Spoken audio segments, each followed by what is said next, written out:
town, walking fast, faces past and homebound. Staring blankly ahead, just making my way through the crowd. And I need you, and I miss you.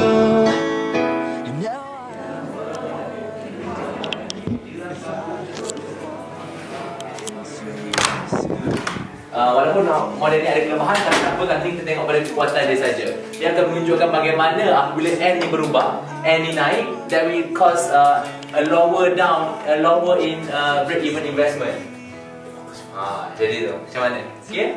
Soalan model? Soalan. Ya, soalan. Kalau kita tengok kat model ni kan, apa yang bagus dengan Warwick? Warwick? Apa yang istimewanya dengan Warwick adalah dengan suasana persekitaran yang bagus ni, dan kita selaku satu golongan yang sama-sama berkumpul kat sini dapat memanfaatkan masa bersama-sama. Contohnya macam kita masa term 3 ni. Masa term 3 ni apa yang kita buat? Kita belajar sama-sama dekat sini. Kalau cuba bayangkan tempat yang tak ada ramai orang. Susah tu. Contohnya tengok kita import orang dari Exeter datang ke Warwick. If I could fall into the sky, do you think time would pass me by? 'Cause you know I'd walk 1,000 miles if I could just see you tonight.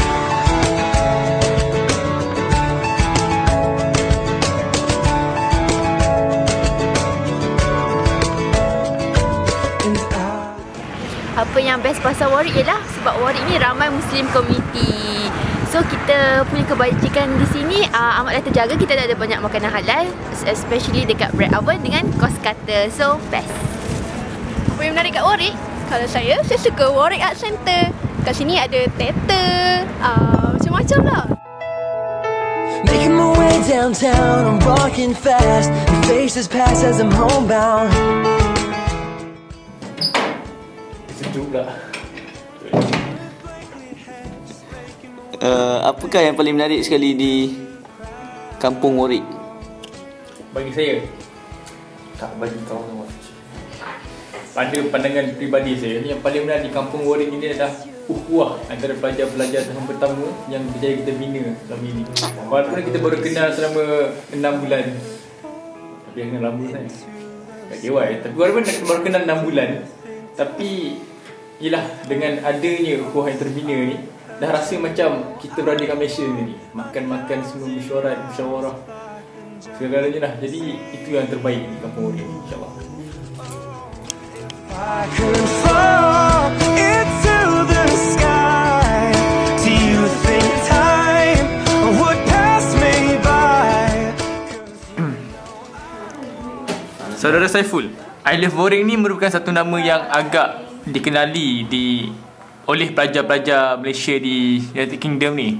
Jadi apa sebenarnya I Love Warwick ini?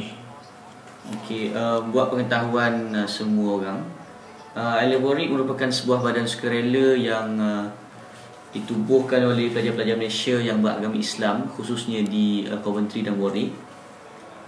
Dan Alhamdulillah, kalau tak silap saya, tahun ini dah termasuk tahun kelima lah penubuhan I Love Warwick, dan sepanjang 5 tahun kami beroperasi ataupun ditubuhkan, banyak aktiviti-aktiviti kemasyarakatan telah dianjurkan lah. Alhamdulillah.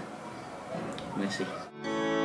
And I need you, and I miss you, and now I wonder if I could fall into the sky.